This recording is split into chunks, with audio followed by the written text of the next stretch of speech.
I was 17 when we made the pact. It was one of those late nights where the air felt heavy, carrying more than just summer heat. There were 4 of us: me, Aaron, Jules, and Mason. We'd grown up so entangled in each other's lives it was hard to tell where one story ended and another began. That night, we sat in Aaron's basement, the flicker of horror movies playing on mute in the background, more for atmosphere than entertainment. The conversation had turned, as it often did, to what would happen if one of us, died. It was Mason who said it first. "If something ever happens to me, you guys have to make sure no one finds my journals." We laughed, but he was dead serious. One by one, we all chimed in. Jules with her letters she never sent, Aaron with the flash drive he kept hidden, me with the shoebox under my bed full of things I couldn't explain to anyone else. Because teenagers are dramatic and stupid, we swore on it. Hand over heart, pinky promises layered on top of each other. If anything happened to one of us, the others would destroy the secrets left behind. It felt harmless at the time, like a game. But years later, as I stood before Aaron's smiling face in his funeral photo, I realized it wasn't harmless at all. Aaron's secrets weren't something we were ready to uncover. The church smelled like lilies, clinging to clothes long after you left. People whispered past Aaron's photo, the one his mother had chosen. Him at graduation, cap slightly crooked, smile bigger than it ever was in real life. Jules sat next to me, hands trembling despite being clenched together. Mason leaned forward, elbows on his knees, staring so hard at the casket it was like he was trying to burn a hole through it.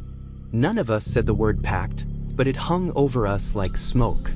When the service ended, Mason caught my arm. His voice was low. "We have to do it. Tonight." At Aaron's apartment that night, we found the flash drive hidden behind a loose panel under his desk. Mason plugged it into his laptop while I kept watch. The folder popped open. Dozens of files, all carefully dated. The names weren't normal. Strings of numbers, strange symbols, cryptic words like harvest and phase 2. A video played. Aaron sat before his webcam, pale, eyes darting. "If you're watching this, it means I didn't make it. And if I didn't make it, then they're coming for you too." We sat frozen.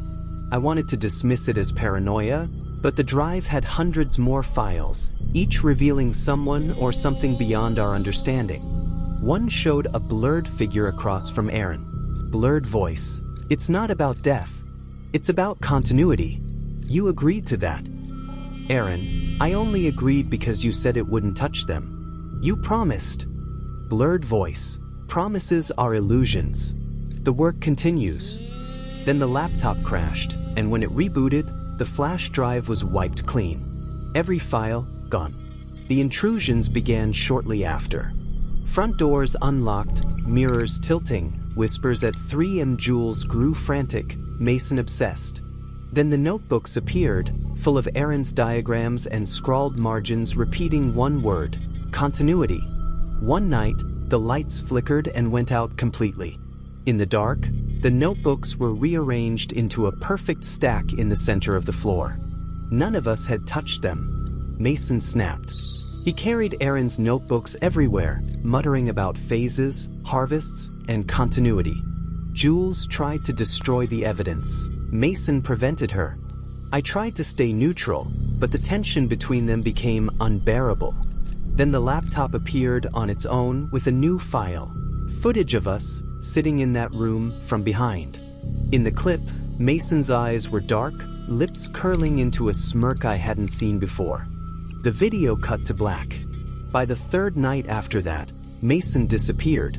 A video arrived from him, standing in a dim, windowless room, holding Aaron's flash drive. I get it now. Aaron wasn't afraid.